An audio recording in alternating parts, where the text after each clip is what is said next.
What's up guys, welcome back to Flipping the Script Fishing. Now today I got an exciting video for you. Catch some big fish, explore neat technique, and also show how to avoid some of the things we all have to deal with, fishing pressure. So stay tuned and watch to see how the day unfolds.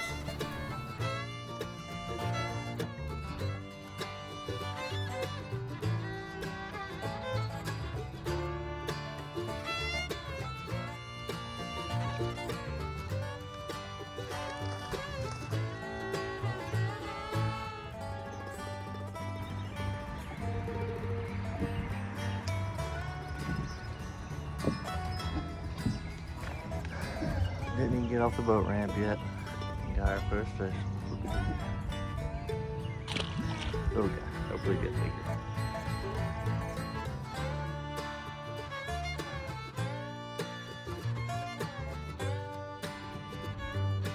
The morning started off very quiet and very calm, but soon the tournament guys started filtering in, as this day was the beginning of a big tournament.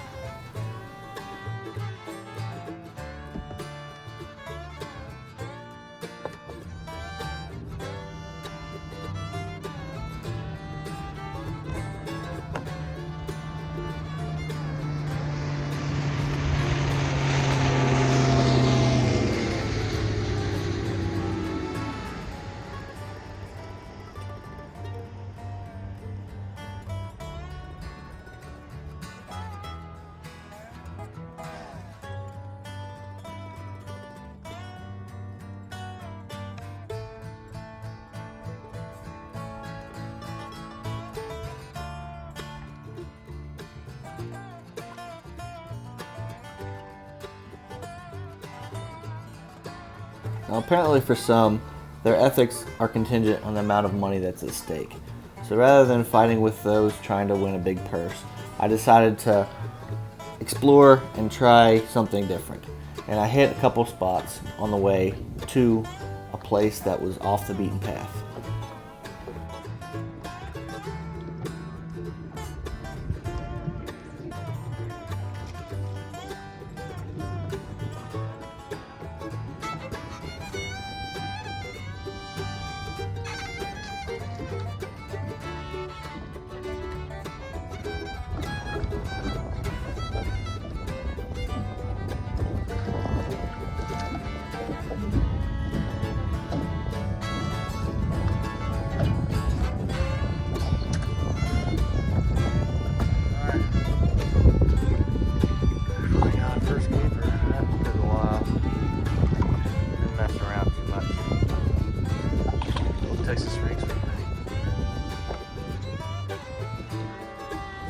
Now here I didn't show you the whole cast for sake of time, but the one way I like to retrieve this flippy doodad, especially this time of year, is very slowly dragging it across the bottom, especially at the base of riprap, and a lot of times you can get a very quality bite this time of year.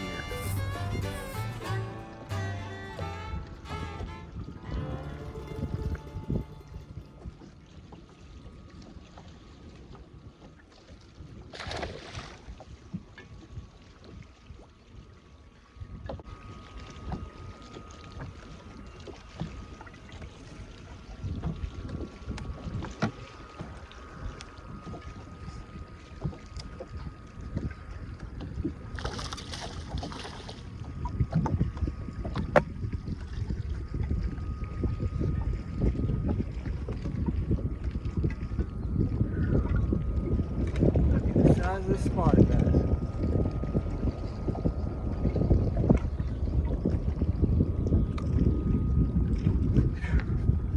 That is a spotted bass right there.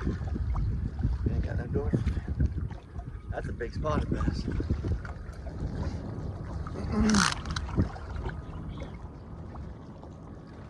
(19¼ inches long, 12 inches girth. That's a nice spot. You can see the spot on the tongue right there. Good fish, real good fish. Check it out. Copper red flippy doodad. Humor jelly.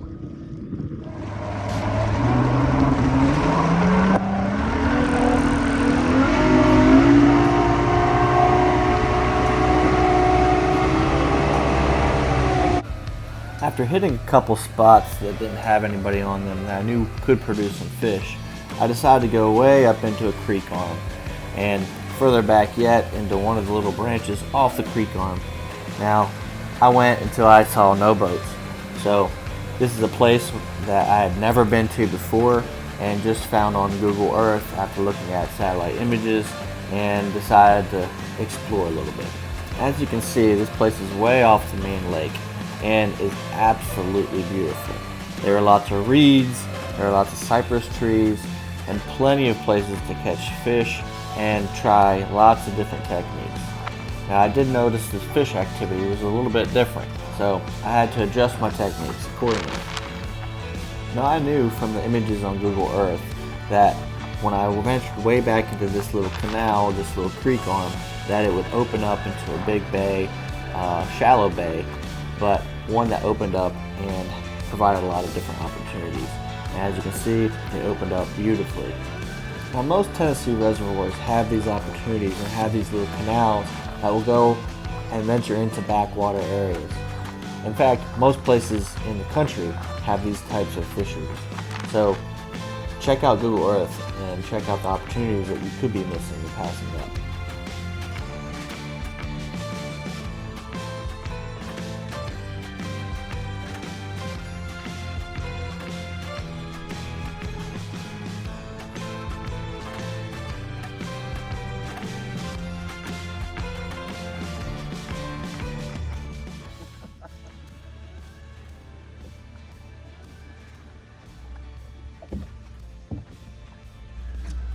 I believe this guy had a rude awakening and became a flying fish.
Quality fish, that copper red swim bait, blue one.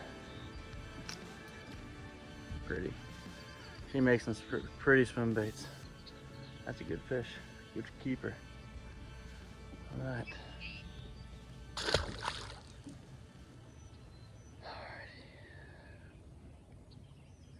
Underspin.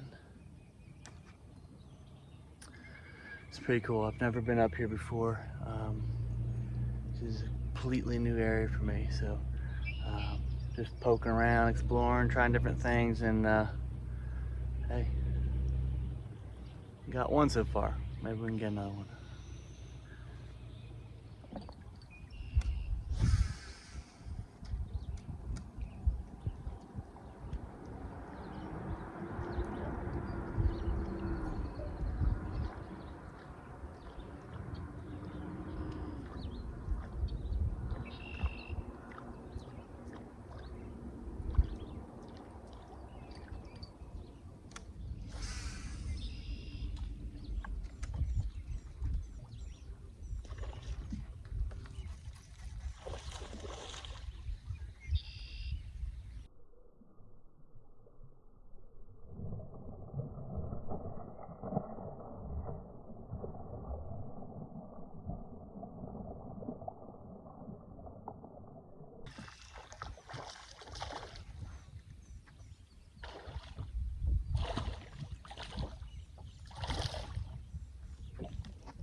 that on that prop bait. I noticed there's some brim bedding back here, so I forgot to tie this on and got myself a keeper.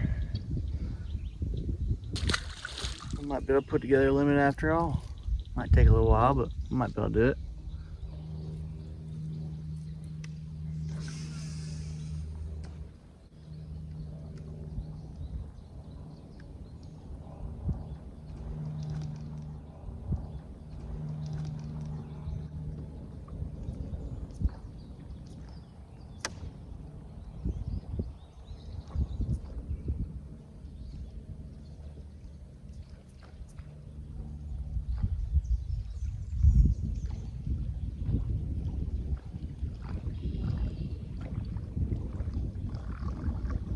Oftentimes when a bass misses your topwater offering, you can throw behind it a Senko or worm.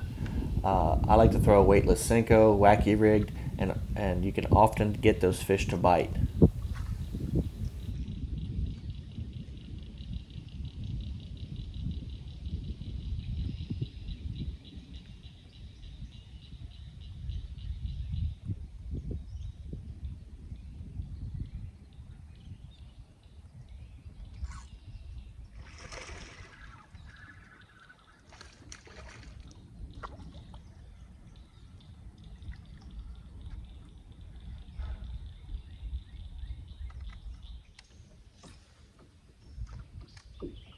Here I noticed a big bass swirl on my swim bait. Now he didn't take it, so I gave him a couple more opportunities to take, and that's what these short casts are about, as he followed it close to the boat. So I threw it back to him, made it erratic. He would go at it, but he never did take it. So I had to come back to the drawing board to figure out something to get him to bite.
Yeah!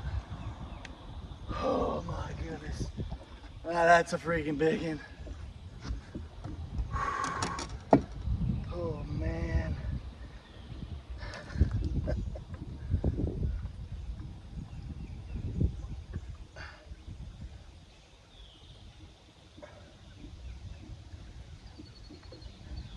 It's nice when you can stick your whole hand in his mouth. Check out that. All right. That's what I'm talking about. Big old 7-inch June bug, wacky rig worm. Check out that beast. Oh my goodness. Look at that sucker. That's a big fish. Whew. Get a measurement. Shaking.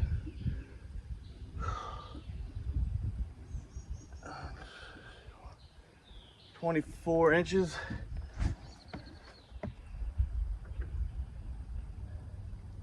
Mm. 15-inch girth. Check out that big. All right. That's what I'm talking about. Alright, let's get a release. I think she was protecting the babies, I'm pretty sure. So, or he was. Let's get him back in there. Look at that big fish. Alright.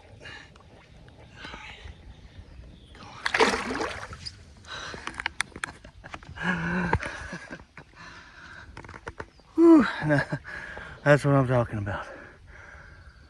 About time. It's been a little while. I'll take it. Awesome. I need a minute to settle down. That big thing. I noticed it was guarding some fry. Well, at first I thought it was eating the fry because it swirled on some, but it must have been chasing something else away. So I broke out my little bluegill, and it kept following it, and it kept looking at it, and you know, I thought it was gonna take it a couple times, but never did. So I was like, okay, let me get something that I can keep in its face for a little bit longer. So I already had this tied on, and shoot, this will work.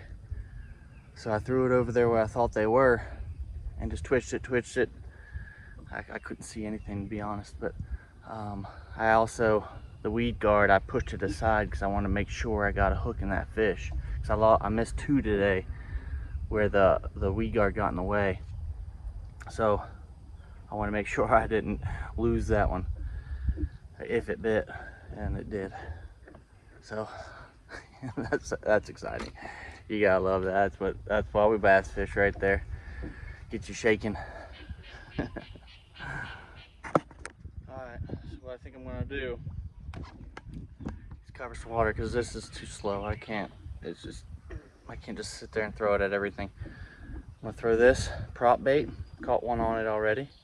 I had another one blow up on it. So I'm gonna use this to try to get them to expose themselves. And then I'm gonna throw the bluegill, and then this would be my third backup. So let's try that and see if it works. I definitely noticed a lot of brim on beds. There were honeycombs everywhere where they were spawning. And bass will target and eat those brim. Now I also noticed a lot of bass guarding fry. Now bass will also be very aggressive toward brim that are trying to eat their fry.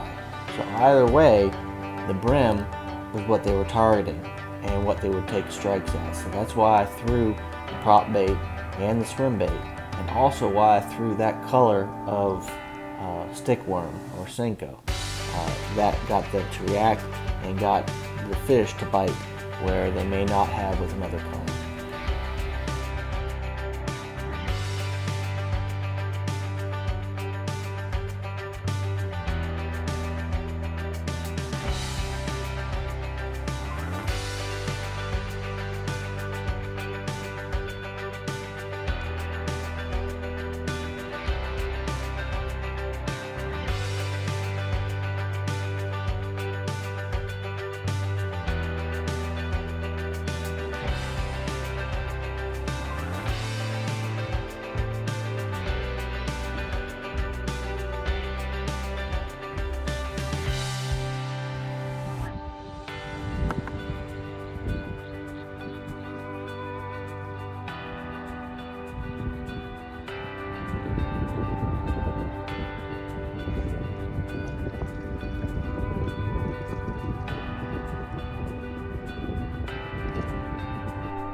That weed guard out of the way.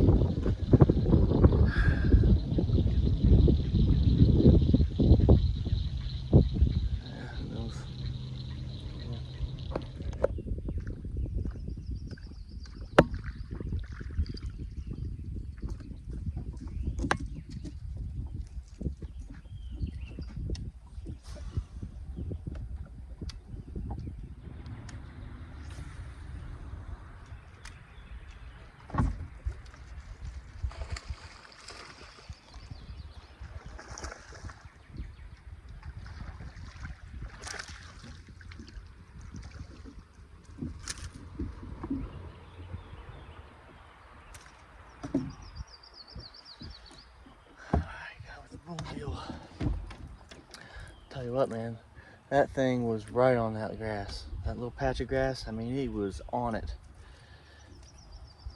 Threw up by there and hammered it. Probably not a keeper, little guy. Take him.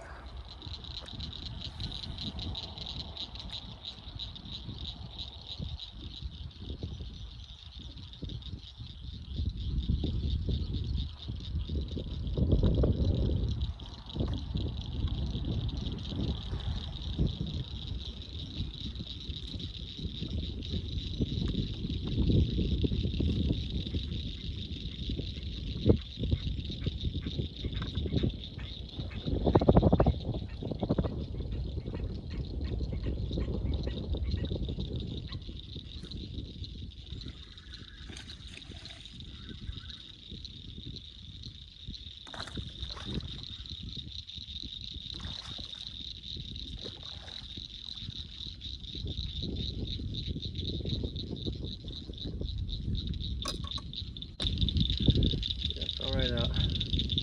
Tell you what,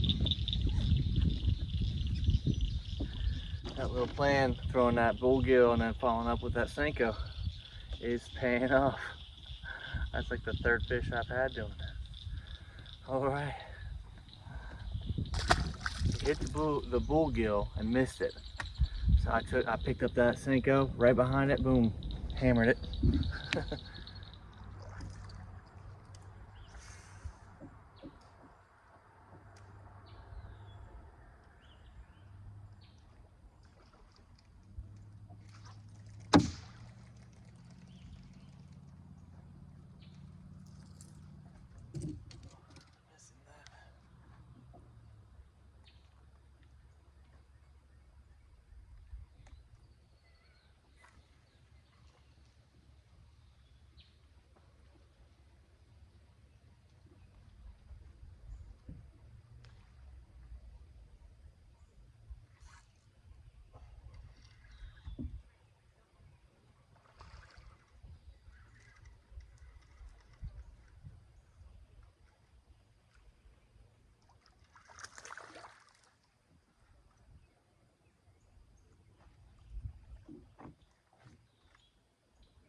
Like clockwork. Another one, he might be a keeper. Close. One now. It can almost call him a shot.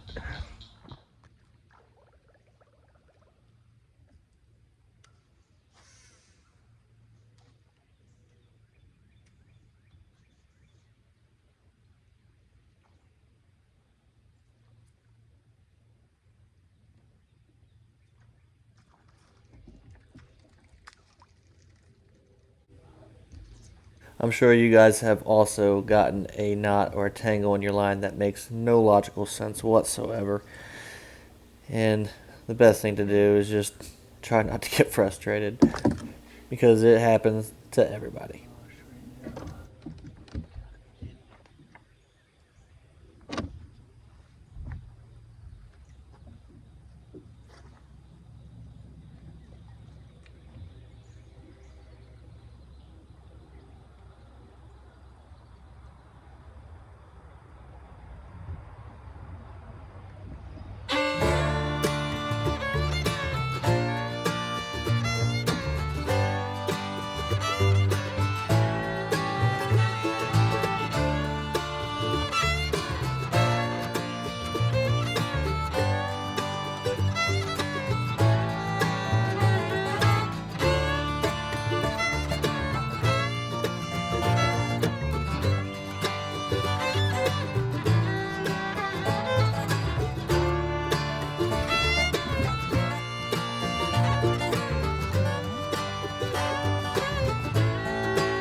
The day turned out to be a great one, and the pressure from the MLF Pros and the Toyota Series turned out to be a blessing in disguise, as it forced me to try new waters and new techniques. and it paid off very well with a really good fish and discovering and learning a new technique that I'm sure I can use anywhere across the country. The biggest thing is, don't let it get you down too much. Use it as a tool to prod you to expand your horizons. And who knows what you might learn or discover. And until next time, guys, tight lines.